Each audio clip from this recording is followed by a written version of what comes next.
Hi, hello, வணக்கம். ஒரே professional இருக்கும்போது ஒருவர் மேல ஒருவர் யுகோ கிளாசிக் என்று கண்டிப்பாக வரும்.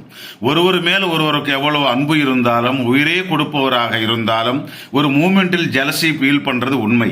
ரெண்டு பேரும் ஒரே இடத்தில் வேலை செய்யும் போது மனைவி விட கணவனுக்கு அல்லது கணவனை விட மனைவிக்கோ அதிகமாக பெயர் வந்தால் யாரும் சகிக்க மாட்டார்கள்.